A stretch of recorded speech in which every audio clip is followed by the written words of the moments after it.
Hello friends, this is Isaiah and you are here. Hope everyone's having a wonderful day, nice close to their weekend, getting ready to get the week started again tomorrow as we're approaching Monday. Hope everyone is doing well going into their week. Subject I want to discuss today is our own worst enemies. Now, I know for many of you, your perception of your own worst enemy, there's certain things that come to mind. What do you think your own worst enemy is? Well, I know for myself personally, I think that my own worst enemy is no other than myself. Let me explain why.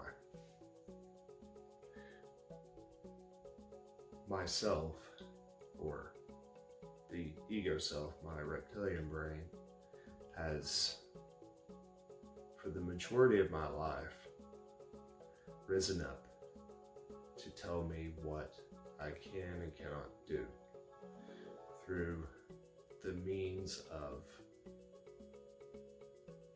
subconscious influence and some conscious influence. Through the subconscious side, my ego mind has influenced me through my instincts, through my likes, through my interest,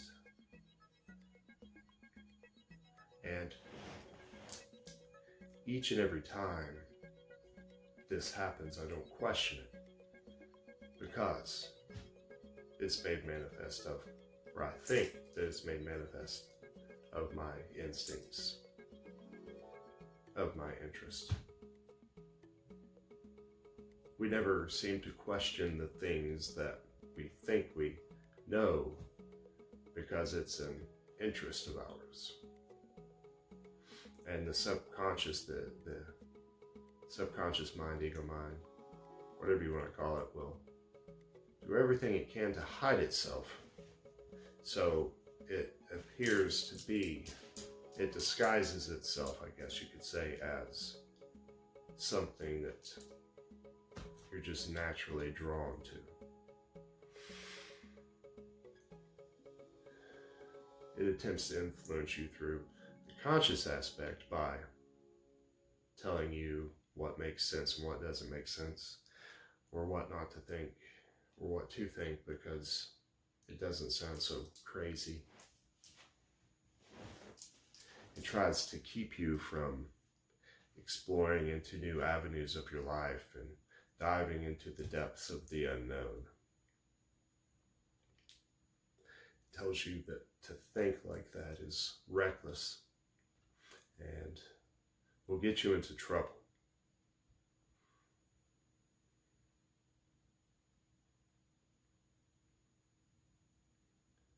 It influences us physiologically too. Have you ever stopped to question why you like certain substances, be it food or drink, drugs?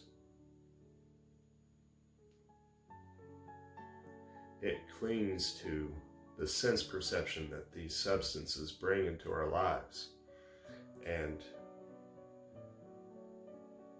absolutely reaffirms how wonderful they are. Because the brain, being a physical manifestation, a necessary part of the third dimensional reality, is its own being. And I've discussed that in previous videos, but it's like it's its own organism, its own self-functioning mechanism. It develops dependencies on certain chemicals that are in the substances that we put into our body. The reason it develops these dependencies is because it all of a sudden doesn't have to work as hard to produce hormones in your brain that make you feel happy and at peace and satisfied. And the second that these chemical levels start to drop in your body after consumption of whatever substance it is that you're addicted to, it starts to ping you and tell you, hey, you're hungry for whatever that substance may be. That's why you see this a lot with food. Whenever sugar levels, like if you consume a lot of sugar and then your sugar levels drop, your brain will actually tell you that you're hungry and that you're in need of food for survival, when in reality it's just a sugar craving. That's why if you stop or cut back on your intake of sugar, you'll find that hunger cravings decrease. And it can actually help you to stabilize your weight, your body weight. That's why it's so hard when you have someone who is addicted to drugs, why they have a hard time getting off of it, because their brain is just screaming at them, telling them they need it. They have to have it to survive, that they will not be able to function without it, that the world is just too much for them to perceive of on their own, and they need some sort of inhibitor to help them get through it and to be able to bear the burden of daily living. And sometimes certain things that we consume may not have any sort of chemicals in it that are addicting, but we get addicted to the way it makes us feel, whatever that may be. The mind, the brain, the body will still cling to that.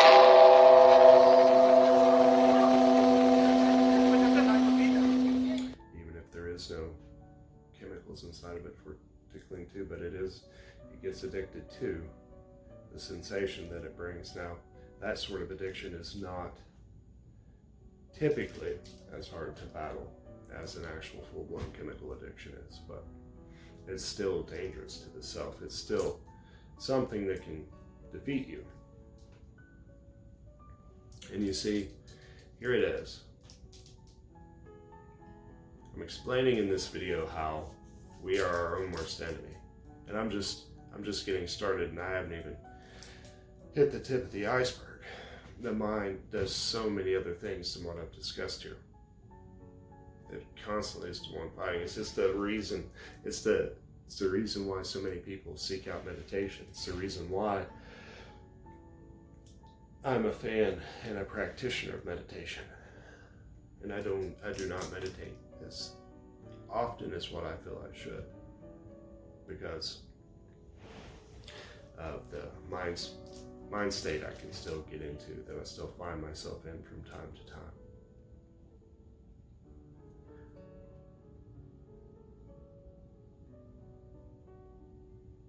You know, if people weren't trying to escape something that was going on in their mind, so many people wouldn't look for something outside of themselves to make it stop, to make it go away.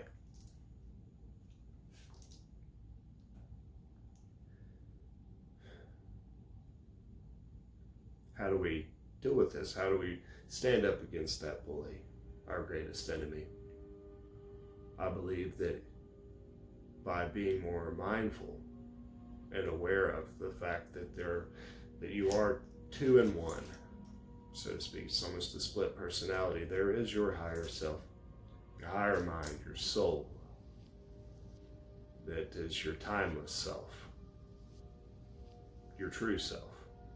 Then there's this human third dimensional self, the temporal aspect of your being that is here for a certain amount of time, gaining experience in order to take that information back to source, to the beginning of it all, to the place where we still are aware of and can more easily remember that we are all connected and that we are all one.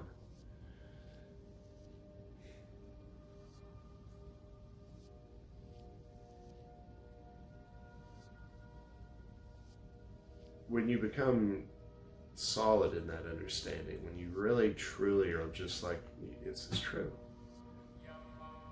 And the second you figure it out, it's almost as if instantly you become stronger of mind, because when you realize the depth and the divinity of who you truly are versus the temporal self, you'll be more apt to listen to this side of you, the timeless you, because you know that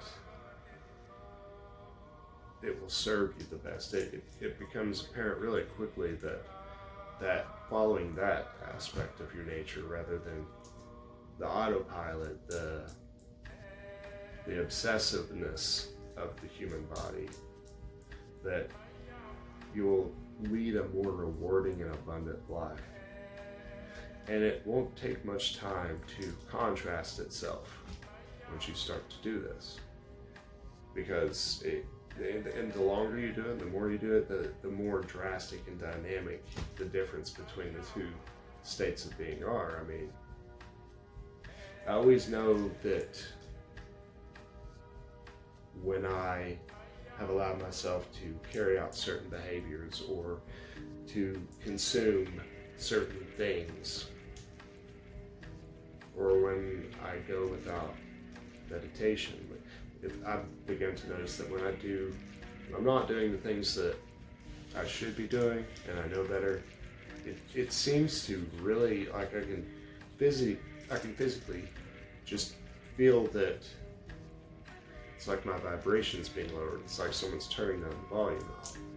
Versus when I'm allowing myself to be more led by my higher state of being, I feel naturally like there's a light inside of me that wants to just radiate forward. I feel lighter, I feel more at peace, I feel more in alignment with where I'm going. I'm a lot more comfortable in my skin. And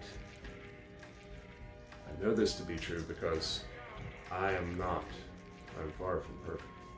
I am some days walking a very fine line between these two worlds that we've found ourselves in. The reality of the higher state of being, higher state of consciousness, the peering through the veil to the mundane, third-dimensional, there's nothing beyond what I can see type of mentality. There's always that human aspect of ourselves that is always seeking to challenge us. It's what seems to hold many of us back from being our true and greatest selves. However, the only thing I do know for sure, there's only one thing in this life I know 100% for certain, is that I absolutely know nothing for sure. And I also know that I still have much to learn and a lot more to experience, a lot more information to collect. And I look forward to the years that I have left to do that. To be in this life. I'm coming to understand and realize just how precious of a gift it truly is. Think about it. You get to feel things. You get to be aware of something that, some beings have never gotten to experience before. It's an amazing time to be alive. And you're in control. You don't have to be overtaken by this. Your body and your mind doesn't have to be your greatest enemy. Your body, mind, and your spirit can all be in harmony and in alignment with one another. But the spirit has to come first. That has to be the leading